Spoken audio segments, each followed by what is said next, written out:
ರಾಜ್ಯದಲ್ಲಿ ಭ್ರಷ್ಟಾಚಾರ ತಾಂಡವವಾಡ್ತಿದೆ. ಇನ್ನು ಈ ಭ್ರಷ್ಟಾಚಾರ ಅನ್ನೋದೀಗ ಮುಗಿಲು ಮುಟ್ಟದೆ. ಕಾಂಗ್ರೆಸ್ ಶಾಸಕರೇ ಒಬ್ಬರಾದ್ಮೇಲೆ ಒಬ್ರು ಹೇಳ್ತಾ ಇದ್ದಾರೆ ಭ್ರಷ್ಟಾಚಾರ ಆಗ್ತಾ ಇದೆ ಅಂತ. ರಾಜ್ಯದಲ್ಲಿ ಭ್ರಷ್ಟಾಚಾರ ದಿನದಿಂದ ದಿನಕ್ಕೆ ಜಾಸ್ತಿ ಆಗ್ತಾ ಇದೆ. ಕಾಂಗ್ರೆಸ್ ಶಾಸಕರೇ ಆರೋಪವನ್ನ ಮಾಡ್ತಾ ಇದ್ದಾರೆ ಭ್ರಷ್ಟಾಚಾರ ಆಗ್ತಾ ಇದೆ ಅಂತ. ಸರ್ಕಾರದ ವಿರುದ್ಧ ಪರಿಷತ್ ಸದಸ್ಯ ಎನ್ ರವಿಕುಮಾರ್ ಕೂಡ ಆರೋಪವನ್ನ ಮಾಡಿದ್ದಾರೆ. ಸಿದ್ದರಾಮಯ್ಯ, ಡಿಕೆ ಶಿವಕುಮಾರ್ ಅವರೇ 40% ಕಮಿಷನ್ ಅಂದ್ರಲ್ಲ, ನಿಮ್ಮದು ಎಷ್ಟು ಪರ್ಸೆಂಟ್ ಕಮಿಷನ್? ನಿಮಗೇನಾದ್ರೂ ನೈತಿಕತೆ ಅನ್ನೋದು ಇದೆಯಾ ಅಂತ ಪ್ರಶ್ನೆ ಮಾಡಿದ್ದಾರೆ. ಸಂವಿಧಾನ, ಪ್ರಜಾಪ್ರಭುತ್ವದ ಮೇಲೆ ಗೌರವ ಇದ್ರೆ ನೀವು ರಾಜೀನಾಮೆಯನ್ನ ಕೊಡಿ. ಸಿಎಂ ಡಿಸಿಎಂ ವಿರುದ್ಧ ಎಂಎಲ್ಸಿ ರವಿಕುಮಾರ್ ವಾಗ್ದಾಳಿಯನ್ನ ನಡೆಸಿದ್ದಾರೆ.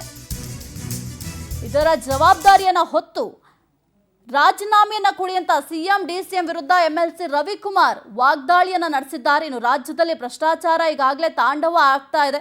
ಇನ್ನು ಸ್ವಪಕ್ಷದವರೇ ಆರೋಪವನ್ನ ಮಾಡ್ತಾ ಇದ್ದಾರೆ. ಇದರ ನಡುವೆ ಸರ್ಕಾರದ ವಿರುದ್ಧ ಪರಿಷತ್ ಸದಸ್ಯ ಎನ್ ರವಿಕುಮಾರ್ ಕೂಡ ಆರೋಪವನ್ನ ಮಾಡಿದ್ದಾರೆ. ಹಾಗಾದ್ರೆ ಏನ್ ಹೇಳಿದ್ದಾರೆ ನೋಡೋಣ. ಅವ್ರಿಗೇನು ಹೇಳ್ತೀರಿ? ಕರ್ನಾಟಕ ನಂಬರ್ 1 ಕರಪ್ಟ್ ಸ್ಟೇಟ್ ಅಂತ ಹೇಳಿದಾರಲ್ಲ, ಅವ್ರಿಗೇನು ಹೇಳ್ತೀರಿ? ಹೀಗೆ ಕರ್ನಾಟಕ ರಾಜ್ಯದಲ್ಲಿ ಭ್ರಷ್ಟಾಚಾರ ತಾಂಡವವಾಡ್ತಾ ಇದೆ ಕಾಂಗ್ರೆಸ್ ಸರ್ಕಾರದಲ್ಲಿ. ರಾಜು ಕಾಗೆ ಹೇಳ್ತಾರೆ, ನನಗೇನೇನು ಅನುದಾನ ಸಿಕ್ಕಿಲ್ಲ, ನನ್ನ ಡೆವಲಪ್ಮೆಂಟ್ಗೆ ಜನ ಬಂದು ಕೇಳಿದ್ರೆ ನಾನು ಏನು ಹೇಳಬೇಕು, ನನಗೆ ಮಾನ ಮರ್ಯಾದೆ ಇಲ್ಲ, ನಾನು ರಾಜೀನಾಮೆ ಕೊಡಕ್ಕೆ ತಯಾರಾಗಿದ್ದೀನಿ ಅಂತ ರಾಜು ಕಾಗೆ ಹೇಳ್ತಾ ಇದ್ದಾರೆ. ಬೇಳೂರು ಗೋಪಾಲ್ ಕೃಷ್ಣ ಹೇಳ್ತಾ ಇದ್ದಾರೆ, BR ಪಾಟೀಲ್ ಏನು ಸ್ಟೇಟ್ಮೆಂಟ್ ಕೊಟ್ಟಿದ್ದಾರೆ ಅದು ಕರೆಕ್ಟ್ ಆಗಿದೆ. ವಸತಿ ಇಲಾಖೆ ಸಚಿವರಾಗಿರ್ತಕ್ಕಂಥ ಜಮೀರ್ ಅಹಮದ್ ಖಾನ್ ಬಹಳ ಕರಪ್ಟ್ ಮಿನಿಸ್ಟರ್.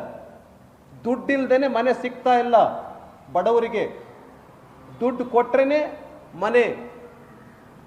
ಮನಿ ಹೈತೋ ಗರ್ ಹೈ, ದುಡ್ಡಿದ್ರೆ ಮಾತ್ರ ಮನೆ, ದುಡ್ಡಿಲ್ಲ ಅಂದ್ರೆ ಮನೆ ಇಲ್ಲ. ಇದು ವಸತಿ ಇಲಾಖೆಯ ಪರಿಸ್ಥಿತಿ.